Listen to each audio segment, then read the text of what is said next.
இப்ப வாழ்ற வாழ்க்கையில சாப்பாடுலாம் கூட நம்ம வளர்ந்துடலாம். ஆனா இங்க ஒரு பொருள் இல்லாம நம்மளால இப்ப வாழ முடிய மாட்டேங்குது. ஏன்? பிகாஸ் நாம மொபைல் போனுக்கு அடிமை ஆகிட்டோம். 30 வருஷத்துக்கு முன்னாடி எப்படி இருந்தது? ஒரு லேண்ட்லைன் போன் இருந்தது. ஒரு ஊர்ல ஒரு 10 பேர்கிட்ட தான் லேண்ட்லைன் போன் இருந்தது. முக்கியமா போஸ்ட் ஆபீசஸ்ல இருந்தது. சோ நம்ம அங்க போயிட்டு போன் பண்ணிட்டு இருந்தோம், பேசிட்டு இருந்தோம். நம்மளோட தேவைக்காக யூஸ் பண்றது போக இன்னைக்கு நாம அடிமை ஆகிட்டோம். Because of information overload. அன்னைக்கு நமக்கு தேவையான இன்ஃபர்மேஷன் ஷேர் பண்றதுக்காக யூஸ் பண்ணிட்டு இருந்தது போக இன்னைக்கு நம்மளோட தேவைக்காக என்னெல்லாம் இன்ஃபர்மேஷன் தேவையோ நம்ம இதை தேடி போக ஆரம்பிச்சிட்டோம். சோ ஒரு காலகட்டத்துல என்ன ஆகுதுன்னா நம்மளோட வாழ்க்கையில எந்த ஒரு விஷயமா இருந்தாலும் எந்த ஒரு டிசிஷன் எடுக்கணுமானா இருந்தாலும் நம்ம இதை டிபெண்ட் பண்ணி தான் இன்னைக்கு வாழ்ந்துட்டு இருக்கோம்.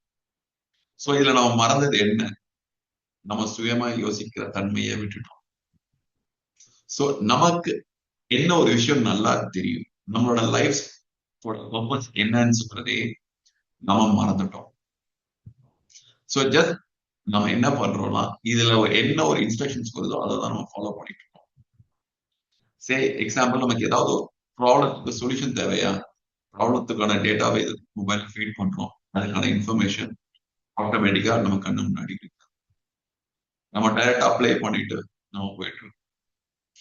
சோ இது நமக்கு ஒரு நாள் யூஸ்ஃபுல்லா இருந்தாலுமே அதே நம்ம டே டு டே டெய்லி ஆக்டிவிட்டிஸ்ல யூஸ் பண்ணும்போது அதே பாத்தீங்கன்னா நமக்கு ஒரு டிஸ்அட்வான்டேஜா இருக்கு.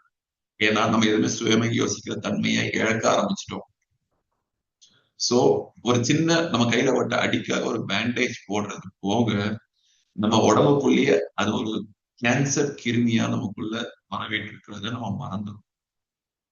ஒரு காலகட்டத்துக்கு அப்புறம் நம்ம பார்க்கும்போது நம்மளால அதை control பண்ண முடியாம நம்மளோட லைஃப நம்மளோட லைஃபை இவ்வளவுதான் சொல்லி டிசைட் பண்ணிக்கிட்டு நம்ம அந்த ஒரு வாழ்க்கையை வாழ்ந்துட்டு இருக்கோம். சோ இதுல இருந்து எப்படி வெளியே வரலாம்? ரொம்ப ரொம்ப சிம்பிள். அந்த ஒரு 3 கேள்வி நீங்க கேளுங்க. அது கேள்வி. நான் இப்ப என்ன பண்ணிட்டு இருக்கேன்? இதனால என் லைஃப்ல என்ன யூஸ் இருக்க போகுது? 2வது, இந்த விஷயம் நான் பண்றதுனால என்னை சுத்தி இருக்கிற மக்களுக்கு என்ன ஒரு இன்ஃபர்மேஷன் நான் கொண்டு போய் சேர்க்க போறேன்? என்ன ஒரு நல்லது அவங்களுக்கு பண்ண போறேன்? 3வது, அப்படி நான் பண்ணும்போது எனக்கு அந்த ஒரு விஷயம் சந்தோஷத்தை கொடுக்குதா? இந்த ஒரு 3 கேள்விக்கான பதில் உங்ககிட்ட இருந்ததுன்னா then you are unstoppable. Then you are a successful person. உங்களுக்கு தேவையானது எல்லாமே உங்களை தேடி வந்து சேர ஆரம்பிக்கும். அவ்வளவுதான். Just பண்ணுங்க.